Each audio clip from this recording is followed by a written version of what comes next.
Cari ascoltatori, dove siamo? Siamo in Piazza dei Signori, come vedete, sotto la loggia del Capitaniato. Qui ci sono gli operai che stanno montando il centro logistico principale, insomma l'infopoint, diciamo così, di questa biennale. E allora, Luca Dalmolin, curatore e organizzatore, a che punto siamo? Beh, diciamo che intanto un buongiorno a tutti. Ormai ci siamo perché stiamo per iniziare, domani è il giorno dell'inaugurazione, quindi come hai fatto vedere tu adesso siamo in questa bellissima piazza, Piazza dei Signori, di fronte alla Basilica Palladiana e stiamo preparando, costruendo il nuovo Infopoint.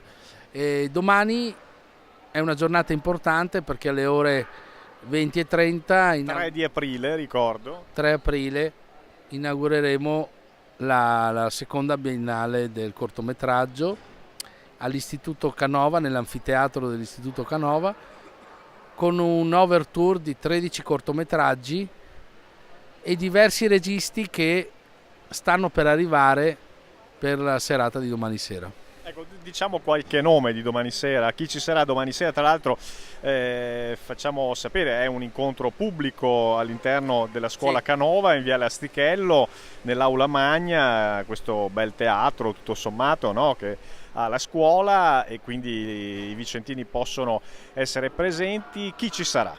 Allora, innanzitutto il teatro è veramente, veramente interessante, una struttura architettonica molto particolare, all'avanguardia, e quindi è toccata lì la scelta di appunto inaugurare la Biennale, la serata inaugurale della Biennale. Allora, domani sera inizieremo con l'omaggio di due cortometraggi di Truffaut, quindi anche perché questa biennale è dedicata a Truffaut e ai suoi cortometraggi. Come avete visto dagli, Sì, diciamo, i grandi manifesti che ci sono in sì, città e dalle locandine. sì, certo. E quindi inaugureremo con due bellissimi cortometraggi di Truffaut e poi passeremo a John Smith, il nostro artista inglese, con altri due cortometraggi e E qui poi siamo sulla la arte, videoarte, la vera e propria sì, videoarte, che è certo. ormai mitica, in Italia se ne vede poca, ma c'è. C'è, e infatti io mi diverto e mi interessa questo aspetto importante perché c'è proprio un collante tra l'arte, la videoarte e il cortometraggio. Quindi domani sera passeremo dal cortometraggio alla videoarte per poi ritornare al cortometraggio. Domani sera avremo due registi veneti, Dennis Delay che non ha bisogno di grosse presentazioni, un È un regista collega bravissimo, giornalista e un regista bravissimo. sì, che presenterà il suo cortometraggio, e Riccardo Rohan che presenterà anche lui il suo ultimo cortometraggio. Quindi devo dire che partiremo con questi due registi veneti per poi passare a dei cortometraggi storici di 20 anni fa, quindi verrà a trovarci Tony Palazzo, verrà a trovarci Domenico Lannutti e con la sua trilogia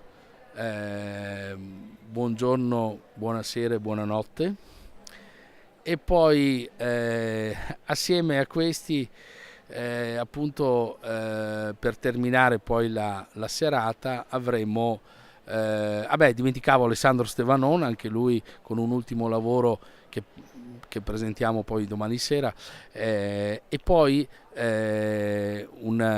chiuderemo la serata con due registi molto bravi di animazione, Donato Sansone e Michele Bernardi. Ah, eccoci qua. Allora, intanto per domani sera questo, lo ricordiamo ai vicentini, vi ricordiamo che c'è una bellissima sezione sull'animazione che però vi racconteremo domani a questo punto. Certo, sì, domani faremo un altro incontro e quindi vi racconteremo quest'altra. que- Domani vi presenteremo i registi che racconteranno loro direttamente i loro lavori. Benissimo, allora qui ci sono i lavori in corso, tra l'altro è in corso anche una pulizia della piazza. Ringraziamo Luca Dalmolin, curatore di questa seconda edizione della Biennale, e noi ritorneremo appunto domani sempre su questi schermi che ormai sono gli schermi degli smartphone.